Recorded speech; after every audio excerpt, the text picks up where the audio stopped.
স্বামী স্ত্রী আলাদা বিছানায় ঘুমালে দুইটি মারাত্মক ক্ষতি হয়। বর্তমানে দেখা যাচ্ছে স্বামী আর স্ত্রী প্রতিদিন ঝগড়া করে। বর্তমানে আমাদের সমাজের ভিতরে বিগেস্ট প্রবলেম হচ্ছে স্বামী স্ত্রীর ভিতরে ঝগড়া, একজন আরেকজনকে দেখতেই পারে। মনে রাখবেন, স্বামী স্ত্রীর সম্পর্ক হচ্ছে বন্ধুর সম্পর্ক, এবং পৃথিবীর প্রথম সম্পর্কের নাম হচ্ছে স্বামী আর স্ত্রী।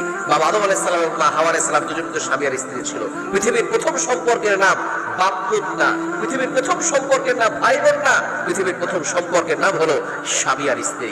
সুতরাং স্বামী স্ত্রীরা বর্তমানে ঝগড়া করে বিছানা আলাদা করে ঘুমায়, মাসের পর মাস, বছরের পর বছর তারা মানুষকে দেখায় খুব শান্তিতে আছে, কিন্তু ঘরের ভিতরে তারা একজন আরেকজন থেকে আলাদা থাকে।